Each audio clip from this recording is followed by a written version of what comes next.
জামায়াতে ইসলামী 4 ধর্মের মানুষকে নিয়ে সুন্দর বাগান বানাতে চায় জানিয়ে দলটির আমির ডক্টর শফিকুর রহমান বলেছেন, ধর্মে বর্ণে জামায়াত কোনো ভেদাভেদ করবে না, যোগ্য মানুষ যোগ্য কাজ পাবে। দুপুরে শেরপুর জেলা শহরের পৌর পার্ক মাঠে জামায়াতের নির্বাচনী সমাবেশে নিয়ে কথা বলেন ডক্টর শফিকুর রহমান। বলেন, এই দেশ মুসলিম, হিন্দু, বৌদ্ধ, খ্রিস্টান 4টি ধর্মের মানুষের দেশ। জোর করে একের ধর্ম অন্যের উপর চাপানোর অধিকার কারণে নির্বাচন নিয়ে কেউ সন্ত্রাস করতে চাইলে সম পরিমাণ জবাব দেবেন বলে হুঁশিয়ার করেন জামায়াত আমির। 12 তারিখে হ্যাঁ ভোট ও দাঁড়িপাল্লা বিজয় নিশ্চিত করে ঘরে ফিরে শুকরানা নামাজ আদায়ের আহ্বান জানান।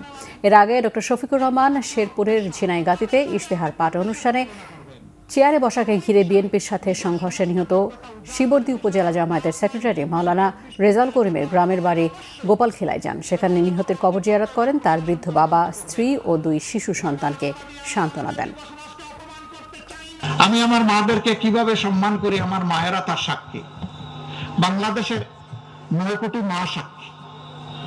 আমার টুইটার, যেটাকে এখন এক্স বলা হয়, এই অ্যাকাউন্ট হ্যাক করে এখন থেকে ধরেন 15 ঘন্টা আগে অত্যন্ত বাজে, অরুচিকর, কুরুচিপূর্ণ মাদেরকে নিয়ে একটা বক্তব্য দিয়ে দিছে আমারটা হ্যাক করে।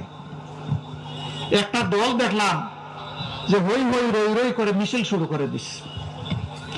যারা মাদেরকে সম্মান করতে জানে না তারা এখন মিছিল শুরু করে দিল। মানে এই কাজ কে করেছে?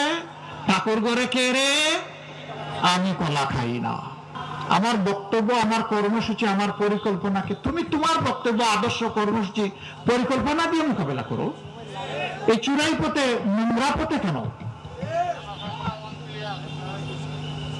আলহামদুলিল্লাহ এখন আমার এডমিনের কন্ট্রোলে আবার এটা ফিরে এসেছে 7 ঘন্টা পরে ওই ঘটনা ঘটার। এতে সাময়িক যদি কোনো মা ওদের অপতথ্যের কারণে কষ্ট পেয়ে থাকেন, আমি তাদের কাছে ক্ষমা চাই।